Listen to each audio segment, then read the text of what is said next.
Welcome to Creative Spaces Podcast with Guy Zwick, Chief Creative Officer of Highway 85 Creative. In each episode, we will discuss creative ways to define your space and build your brand.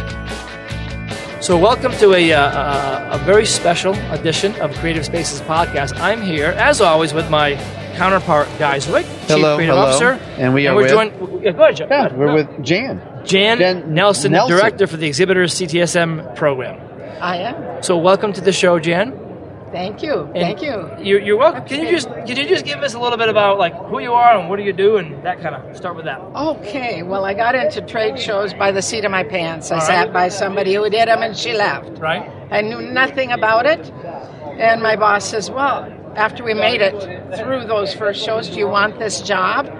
I said, well, I have to think about that. Right. I found it fascinating to see this empty building or hall and then all of a bunch of crates coming in, and then this city being built, and then it disappears. Yep.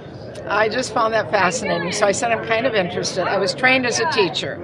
Right. And so I said, I got to think about this. And while I was thinking, across the real trade show marketer's desk came this brochure for Exhibitor Show. Okay. And I opened it up and I said, whoa, they got classes for this and classes for this. It's everything I need. Right. And so I literally ran into my boss's office. I said, Jeff, I want the job, but you have to send me here so I can do a good job at it. And he looked at in these 2 pages. There's this certification program. Right. So I want it to benefit me too, not just the company. Will you support me in that? So he did. Wise man, right? He was very wise, yes. This was a few years back, like in the 90s. Sure. When CTSM was Lee Knight's fledgling program here. And in 97, I was like graduate number 16. Wow, all right, top 20. And then life happened and my company got bought out and I was losing my job. And at the same time, the original director of the CTSM program was resigning because the program, as I said, started fledgling and then it was kind of mushrooming. She did not want to go full-time. She had 2 little kids working on a master's, and that's what they knew they needed was a full-time person. They wanted someone who was a graduate in the program, someone who had the educational training. And that was you. So when was this now? Awesome. 90s? This was 2001 when I became the director. So for the last 17 years. I've been directing the program, and it has grown. This year we recognized 30 new graduates, and we are just a handful away from having 600 graduates in the program and over 3,000 candidates working their way through it. Yeah, now, you're with Exhibitor. So what does CTSM stand for? Certified Trade Show Marketer. But we are also for events also. But you're part of Exhibitor. I am, right. Okay. Exhibitor is the parent company, the Exhibitor Show, the Exhibitor magazine. Yeah, I was speaking to, is it John Pavick, who's the CMO? Yes, he's our marketing. He was on the show either yesterday or the day before. We talked. They're giving Sorry. Part of this whole thing. So, do you administrate? Do you teach still? Like, what are you pretty much making sure you're Like, what's your main? My probably main a lot of hats. role is to get people through the program. All right. So I work with an academic advisor and the conference strategist for developing our curriculum for it. In order to be certified, we have 23 classes that are required that they have to take, and then they can take 5 of any others. And here at ExhibitorLive, there's over 100, just elective classes, we call them, that they can take. I didn't. This is my first time I've been at the show. I've been in a lot of different trade shows over the years, like 20 years. But I'm very impressed with the collaborative nature of this space and how many classes and accreditation opportunities that there exist. That's pretty cool. So here's the trade show floor. Our people, most of them are corporate exhibitors, and they're the ones, your customers here, looking for what they can do for their programs. Sure. And really, CTSM, the certification, is with those credentials behind your name, it just elevates you, puts you at the top. You've devoted education and your life to making it better and being the best you can be. So it's all about best practices for the companies. Some companies have their whole trade show and event team in the program. Yep. Right. I've been surveying people as they've come to the booth and asking them about the sessions they've been having and what their takeaway is. Right. I have had nothing but 100% positive responses Well, that's on. great. I had one gal that said she was all day yesterday, even with the dinner. She 8 a.m. to 10:30 at night, and she said, I loved every single minute of it. It's almost so much. Too much, right? Going in. But yeah, I didn't, you expect to hear, well, that one wasn't so great, or the ROI one was it. No, everyone has been like spot on, excited, and got great content. So, and the key to them you must is be doing a good job out there. Yeah, going Right back and people. applying it on their. And so There's part the of key. the education, then they take a comprehensive exam. They do. So it's credible. Either here or at one of the fast tracks, and then they have to write a document, a portfolio. That's the written application piece. So you went through all this learning. How did you apply it back on the job to improve your program and your company's return on investment or objectives? Well said. One of the things that I heard, because I'm kind of new to learning about the accreditation side of things, is that it seems like you guys are very smart about trying to stay up with the trends. So when you're always, like I met a couple speakers today who were talking about application of social media or how to engage your audience. So I like the fact that you're not just staying stagnant. It seems like you're very, very aggressive, I guess is the word, with introducing new possible... We tried to do that. Dee Silfies is our conference strategist in charge of coming up with new topics each year. Right. And she's an educator herself in the past. She's so good at finding topics. Who is this? Dee Silfies. Okay. And I just love working with her. She's always got something new, and she helps with curriculum development. And now, is she out of, like, I know John's up in Rochester, Minnesota. Right. Is the woman you're just talking about? Is she up there as well? She used to be part-time.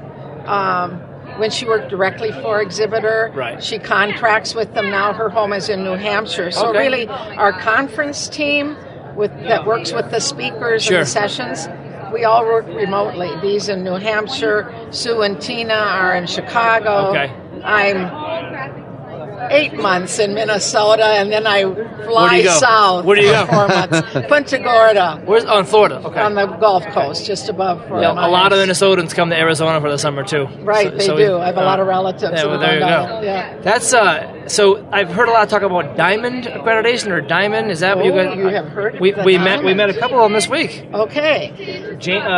Elizabeth from Georgia. I interviewed her. Okay. My mind Lisa is mush. Lawley probably from Georgia, but once you're certified, then we have levels above that. First is bronze, then silver, and then gold.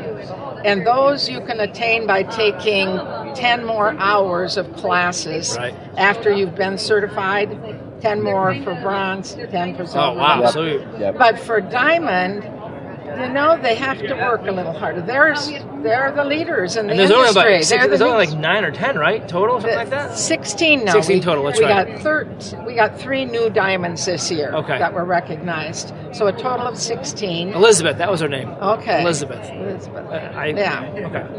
But, so 16 total. 16 total wow. diamonds. And there's some education involved with that. But they have to take 9 sessions that are advanced level or author executive series or best practices, and then 6 others of their choice. So it's 15 more sessions, but the big part of that is professional contributions, giving back to the industry. Give me an example of that. Giving back to part of it for the program is they serve as advisors and mentors to the mentors to new people coming into the program to be available to answer questions, guide them through the process. All this is tying into the good time the be thankful and did these guys walk you through no, I didn't walk her through this, but without going too deep into this for you, but everything you guys do about trying to educate and train these event managers and marketing people is what our whole theme has been for this trade show, which is we built some it's not rocket science. We built some tools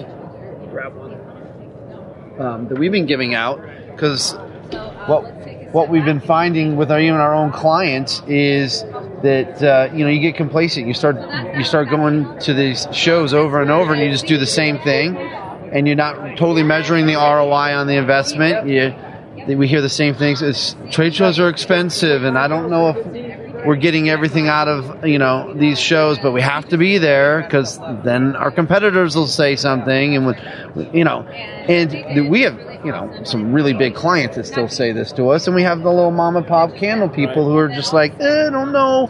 So, but if you plan right, if you set your success, you're clear about your success criteria, you know what has to be true when this show or event is over. And we typically, for this show, we had 18 things that we want to achieve for ourselves when we're here. We looked at what we did last year, what worked, what didn't work.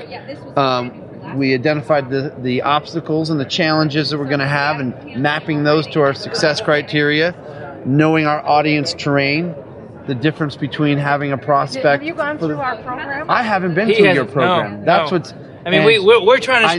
I know, and I'm so. Right? But I know what you guys are all about.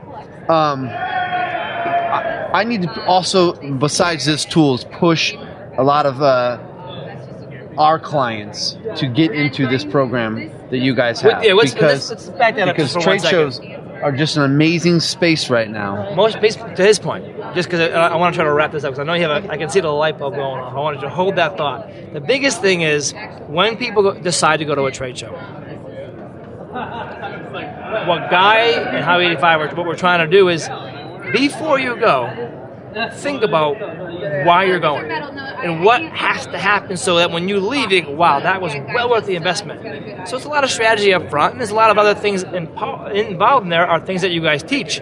But the big takeaway is treat the trade shows with respect. Don't think of them as, I got to do it. Treat them as a gift, as an opportunity for you to get in front of customers, for you to cultivate relationships you already have, for you to get your name out there and brand out there and get your team galvanized around something important. So a lot of trade shows, a lot of companies, and I come from the corporate world, it's the exception to the rule where people do it the right way.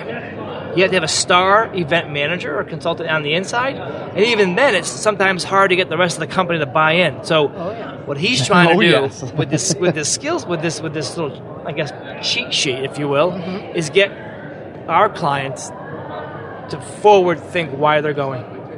And that's what the program is all about. The key critical pieces are set measurable goals. Before you go, get your team all you mentioned that. Actually set a goal. You set do goals. that, and then you just reverse engineer to get there. How are you going to track it? And then when you're done, the results, and you can't stop there. You have to report those results, because a lot of times upper management has no idea of all the things that how many leads did we get? No, and that's so like it's almost like if you're a graduate of. There's a lot of stuff going on in here that kind of integrates to what you guys are already teaching. Perfect tie, and that's maybe you should talk to people about the GPS thing next year. Maybe you should be a guest speaker on that. I would love to. Did you just invite ourselves to? Sort of, but I'm sure it's still your people. Maybe you tandem need with to Candy. talk to your your doing the 101 next year. I don't know. And maybe Candy Adams. Candy's class. Come up to the third level. Rise to the third level where the sessions are. Okay. Wonderful. Come take a visit in Jasmine A, where the CTSM office Look at that. No, you never know. You Okay. can do that, but no, I think they're going to come next year. I legitimately am super impressed with how everybody's happy to be here. It's kind of good to see. I like it. Thank you for listening to Creative Spaces Podcast. For more information about Highway 85 Creative, visit us at highway85creative.com.